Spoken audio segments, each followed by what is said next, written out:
Si crees que ahorrar sin asumir ningún riesgo, simplemente guardando tu dinero, es ser prudente, este contenido de hoy te va a incomodar. Básicamente porque los datos dicen que ahorrar es la forma más segura, pero de perder dinero.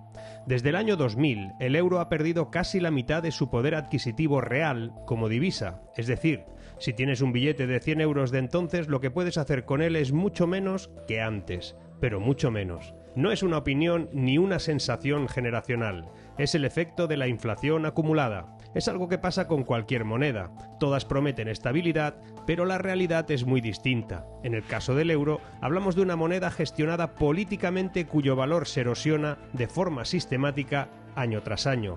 Los bancos centrales tienen como objetivo marcar una inflación cercana, pero inferior al 2%. Dicho de otro modo, en castellano clásico, el euro está programado para perder valor cada año. Una inflación del 2% sostenida implica que en 25 años el dinero pierde casi la mitad de su poder de compra. Exactamente lo que ha ocurrido. Quédate porque vamos a examinar por qué ahorrar sin riesgo es en realidad la forma más segura de perder dinero a largo plazo, cómo la inflación actúa como un impuesto invisible y por qué las inversiones consideradas arriesgadas son, paradójicamente, las más seguras para no empobrecerte. Y si consideras que este contenido es interesante, le das un like, lo compartes con alguien que crees que debe conocerlo y, sobre todo, comenta tus impresiones. Lo leo casi todo. Lo dicho, no te vayas, que lo de hoy también te interesa.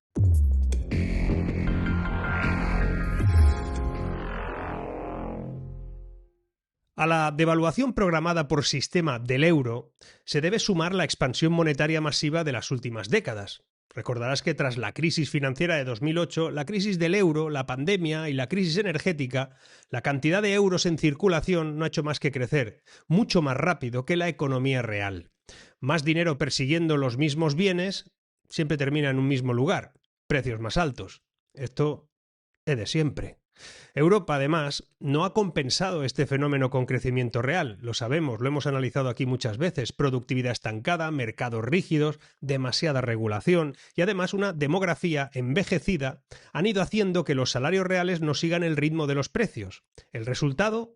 Pues un impuesto silencioso que no pasa por ningún parlamento. La inflación beneficia a los estados endeudados y a quienes poseen activos, pero castiga al ahorrador, al trabajador y a la clase media sin patrimonio.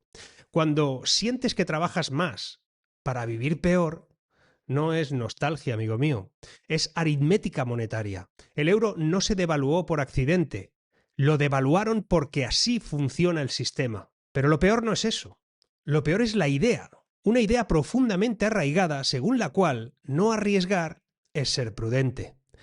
Ahorrar en efectivo, en cuentas corrientes, en depósitos, se percibe como una virtud casi moral, orden, sensatez, cabeza fría. Pero hoy te explicaré que eso es una trampa que les interesa a los de arriba. Y por cierto, relacionado con lo que hoy vamos a hablar, no tanto por rentas variables o cosas similares, sino también por la renta fija.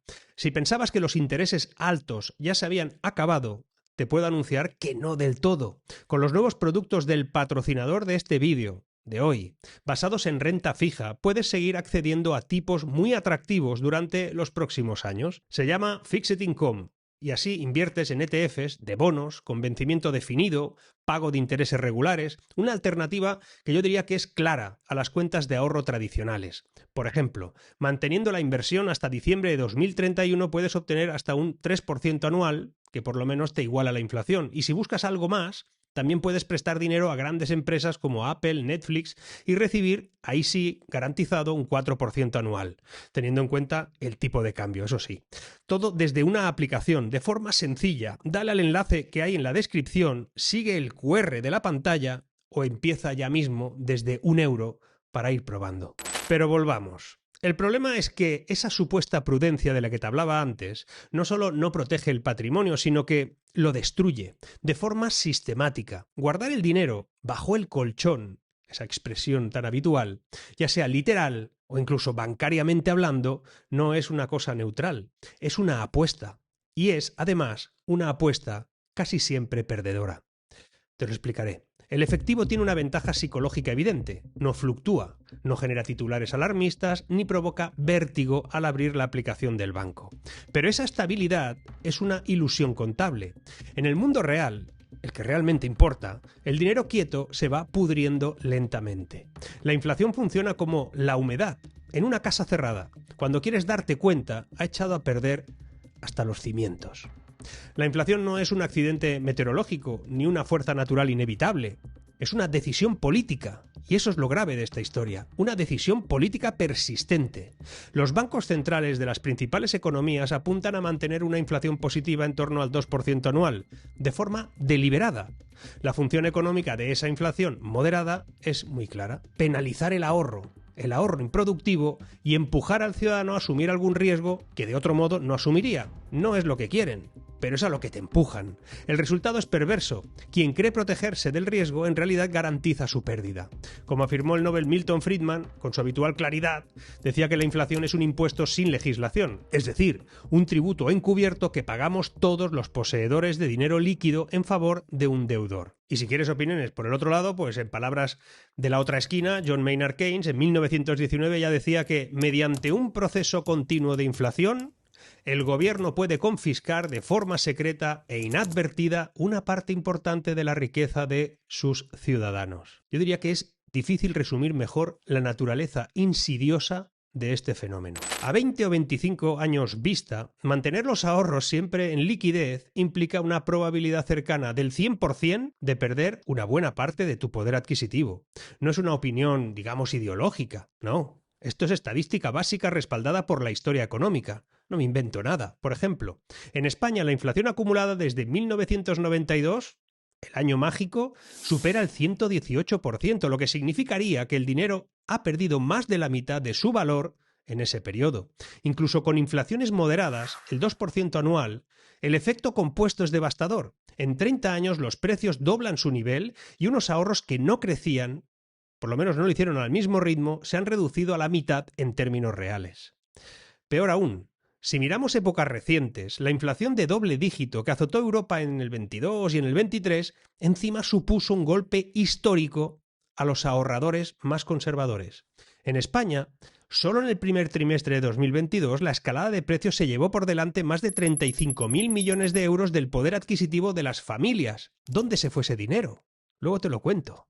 En un año, la factura acumulada rondó los 100.000 millones de euros y, sin embargo, muchos ciudadanos reaccionaron haciendo más de lo mismo. Los españoles no han dejado de elevar sus ahorros en productos casi sin remuneración, condenándolos a una irremisible pérdida de valor al ritmo que marca la propia inflación. Es el equivalente financiero a abrazarse a un ancla mientras sube la marea. Pero tengo una verdad incómoda. ¿Quieres conocerla? Pues sígueme.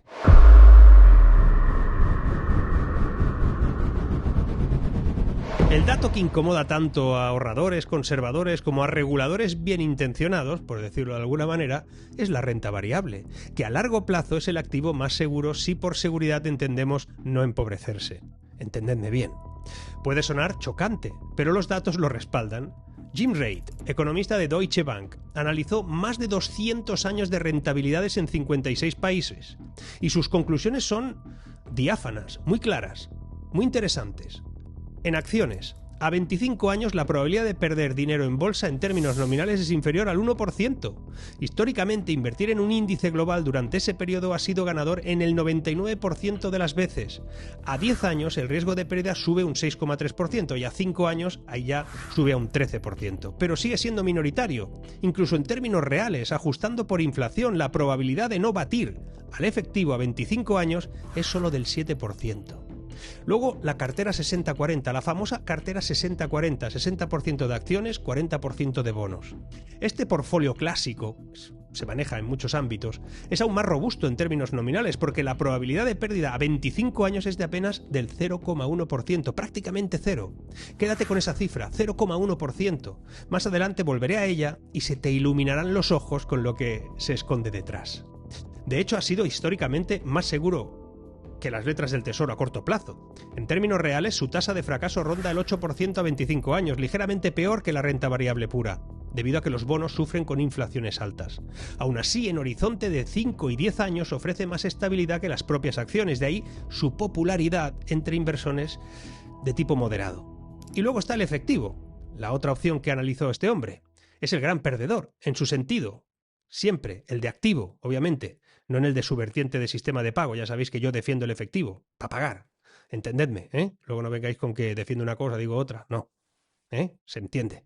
La rentabilidad nominal del ahorro en efectivo, por decirlo de alguna manera, puede estar en el banco, es cero. Y en términos reales pierde casi siempre, salvo en raros episodios de deflación. En Europa lo hemos visto siempre. Durante años los depósitos ofrecieron intereses cercanos a cero mientras la inflación se disparaba. Incluso hoy, con tipos más altos, los depósitos apenas compensan inflaciones recientes. La seguridad del efectivo garantiza estabilidad nominal, pero a costa de una erosión real constante. Resumiendo, es estadísticamente más arriesgado no invertir que invertir. Las pocas excepciones en las que la renta variable falla a muy largo plazo no se deben a la volatilidad normal del mercado, sino a catástrofes extremas, guerras, colapsos institucionales, décadas de políticas desastrosas, riesgos de civilización, que no serían riesgos financieros. De hecho, en Estados Unidos nunca ha habido un periodo de 25 años en el que la bolsa haya perdido frente a los bonos o al efectivo, ni siquiera incluyendo el crack del 29, la Gran Depresión o incluso el 2008. Por eso, llegados hasta aquí, deberíamos conocer al otro enemigo que nos acecha. El miedo a la bolsa no nace de los datos históricos, sino del horizonte temporal con el que se la mira. Ese es el enemigo. En plazos cortos, 5 años por ejemplo, los malos resultados son posibles y relativamente frecuentes. Según los datos de Deutsche Bank, ese informe que te manejaba, en torno al 25,8% de los periodos de 5 años la renta variable no bate a la inflación, y en términos nominales alrededor del 13-14 de las veces, la bolsa global acaba en pérdidas. Es decir, existe una probabilidad nada trivial de estar en números rojos si se entra en el momento equivocado, algo que explicaría muchas historias de terror bursátil. Pero aquí aparece otra verdad incómoda, porque invertir en bolsa pensando en 5 años es plantear muy mal el problema. Por eso os decía que es un enemigo el corto plazo en este caso. La renta variable no es peligrosa por sí misma, lo es cuando se usa como si fuera una cuenta de ahorros. El riesgo real no está en el activo, sino en el comportamiento del inversor. Entrar con mentalidad cortoplacista, comprar en plena euforia y salir en pánico tras la primera caída es la receta clásica del desastre. No por casualidad, los peores resultados a 3-5 años suelen coincidir con valoraciones extremas, burbujas, PER disparados, dividendos ridículos. Japón, en 1989, es el ejemplo canónico de todo esto. Igual que el inversor estadounidense que compró antes del crack del 29 y tuvo que esperar 25 años para recuperar máximos. Claro, hay momentos malos para todo esto. No sé cuál es el bueno ni cuál es el malo, pero yo por eso hablo a largo plazo. A largo plazo, sin embargo, el tiempo actúa como un filtro implacable. Elimina el ruido, deja lo esencial. Las empresas productivas tienden a crear valor, el dinero inmóvil no crea nada. Como resumió Warren Buffett, ojo con esto, el mercado transfiere dinero de los impacientes a los que tienen paciencia. El verdadero enemigo del pequeño ahorrador no es la volatilidad, sino su propia impaciencia y su miedo. Quedaos con esos dos conceptos. Nada de impaciencia y nada de miedo.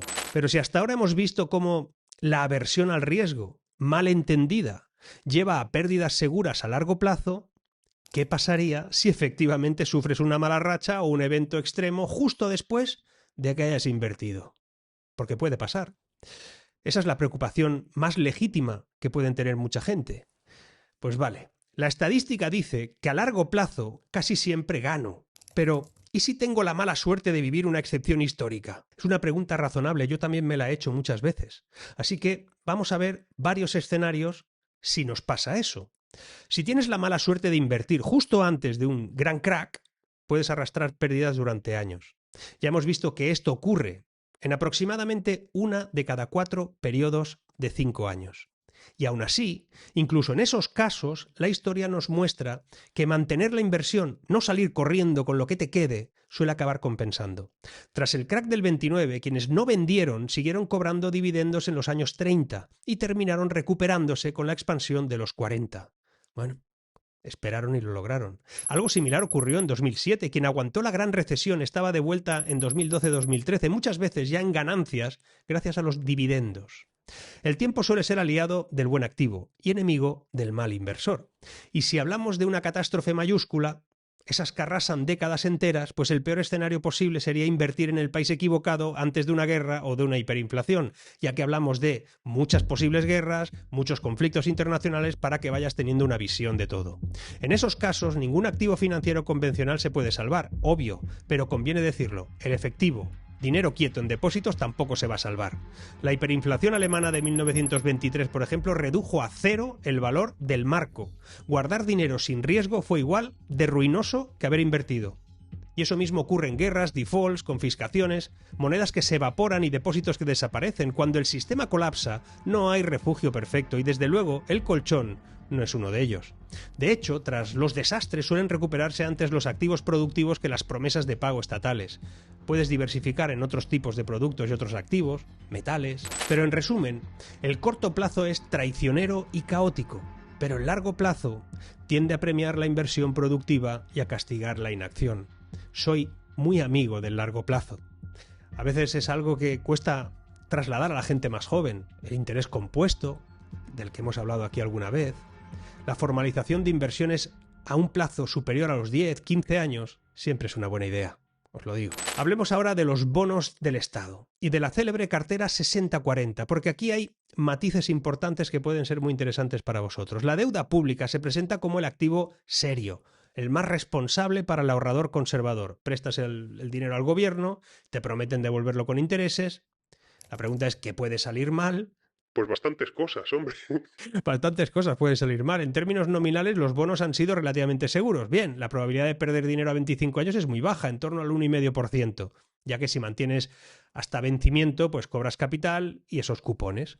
Solo en 6 de las 56 economías estudiadas en ese informe se registraron pérdidas nominales a 25 años, casi siempre ligadas a guerras o quiebras nacionales. Pero aún así, quien diversificó internacionalmente logró amortiguar el golpe. Por eso, en términos reales, la historia cambia radicalmente. Aproximadamente 1 de cada 4 inversores en bonos soberanos a largo plazo ha perdido poder adquisitivo.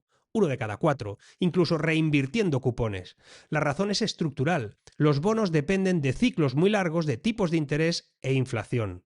Comprar deuda tras periodos de tipos artificialmente bajos, como ha sucedido, o al inicio de un ciclo inflacionario, como ha sucedido, suele traducirse en décadas de rendimientos reales pobres o incluso negativos. Y no es casualidad. Los estados tienen incentivos claros para licuar su deuda vía inflación.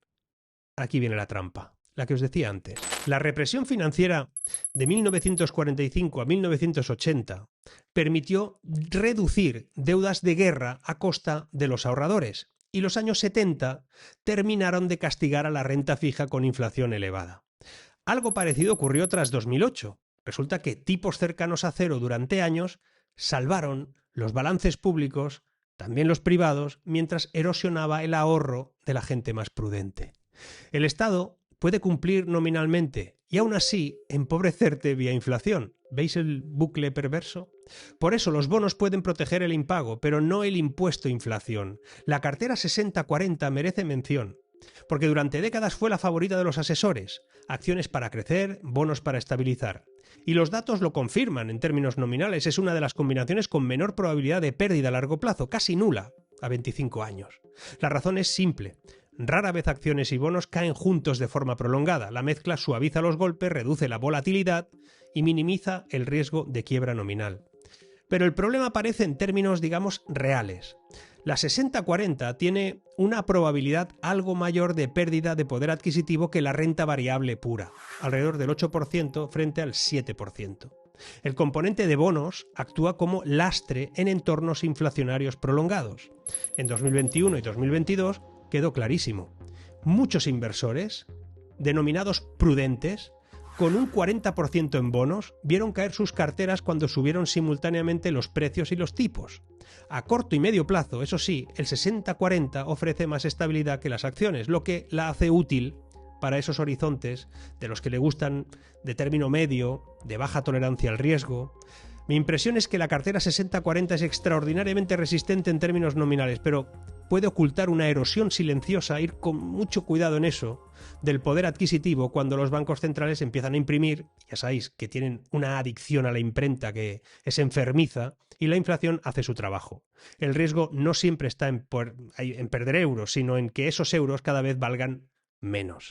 ¿Y recuerdas que te dije que tuvieras en cuenta el 0,1%? Pues bien, ese 0,1% era la probabilidad histórica de perder dinero nominal en 25 años con esa cartera diversificada entre acciones y bonos. Es prácticamente cero, es menor incluso que la probabilidad de que te roben el dinero debajo del colchón o que quiebre tu banco. Recordemos que en 200 años hemos visto quiebras bancarias a montones, guerras, corralitos. La conclusión es incómoda. Lo más arriesgado que puedes hacer con tu dinero es no asumir ningún riesgo. El gran drama del pequeño ahorrador no es que asuma demasiado riesgo, sino que asume el riesgo equivocado. Evita la volatilidad visible y acepta sin protestar el expolio invisible. Ese es el problema. Confunde estabilidad con seguridad y termina pagando el precio en silencio. Ahorrar sin invertir no es conservar. Es una renuncia anticipada al futuro.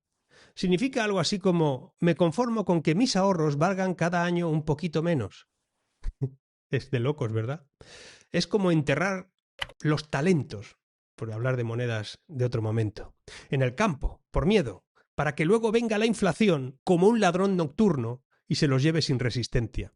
Y cuanto más largo es el plazo, más clara es la paradoja, porque el activo que más miedo genera, la bolsa, la volatilidad, los altibajos, es precisamente el que menos probabilidades tiene de empobrecerte. Por el contrario, aquello que parece tan seguro y tan sensato, el dinero quietecito, te empobrece con certeza matemática a poco que pase el tiempo. Imagina a alguien que guarda billetes debajo del colchón durante años. Cree que están a salvo. Igual que un campesino medieval podría pensar que su grano está seguro encerrado en un granero hermético. Y descubre que no, porque no sabe que los ratones y la humedad van haciendo estragos. La inflación son esos ratones invisibles. Eso que se pudre, que avanza. Ahorrar sin riesgo y en completa quietud es como meter un trozo de carne en una caja fuerte. Nadie te la va a robar, está claro, pero se va a pudrir igualmente con el tiempo. Es el mayor expolio silencioso de nuestro tiempo, porque ocurre de puertas para adentro, sin titulares estridentes, sin que nadie tenga que dar explicaciones. La única forma de protegerse es abrir la caja, asumir que hay que usar sal, fuego o lo que haga falta para conservar ese alimento. Es decir, invertir, mover el dinero, ponerlo a trabajar. No se trata de volverse temerario ni de jugar al casino financiero. Yo no estoy diciendo eso. Se trata de entender que el inmovilismo tiene un coste garantizado y que a algunos les va muy bien que sea así, mientras que el riesgo inteligente tiene una recompensa esperada y a algunos no les gusta. Al final, esto va de incentivos y no de bailar al son que algunos tocan. El sistema financiero y los gobiernos quieren que tengamos miedo, que veamos virtud en la pasividad, porque así nuestro dinero les financia gratis sus deudas y rescates y nos tienen muy dependientes. Resistir es atreverse a buscar alternativas, a formarse, a invertir con cabeza, a diversificar, a pensar a largo plazo. Eso que no les gusta que hagamos. Es negarse a ser el sapo que hierve lentamente en la olla de la inflación. Es, en última instancia, tomar las riendas de nuestro futuro económico. Así que no os dejéis engañar por el canto de la sirena esa de la seguridad absoluta. La vida, también la financiera, implica navegar mares abiertos. Mantener todos tus ahorros en liquidez por si acaso es como querer cruzar el océano sin soltar amarras. Simplemente no vas a ninguna parte y tu barco va a terminar carcomido en el muelle. Ya verás. En cambio, invertir es izar las velas, es arriesgar. En la tempestad no pasa nada, con la confianza de que las corrientes a largo plazo te llevarán, irán a tu favor. El euro ha perdido casi la mitad de su valor desde el año 2000. No es el aceite o los huevos lo que se ha encarecido, es tu dinero, que ahora vale mucho menos. Por eso el problema no es que los precios suban. El problema es creer que el dinero es estable cuando está diseñado para no serlo. Si en 25 años necesitas casi el doble del dinero para vivir igual, no has prosperado, te han empobrecido, ellos lentamente. Ellos. El mayor riesgo es no hacer nada, no tomar algún riesgo, tomar el control. Protégete del expolio silencioso aprendiendo a poner tu dinero a salvo del propio dinero, aunque suene paradójico. Cada billete bajo el colchón es una victoria del sistema que se lucra con nuestra parálisis. Y cada euro bien invertido es un pequeño acto de rebeldía y de esperanza de futuro. Y acordaros que somos la resistencia. Seguimos.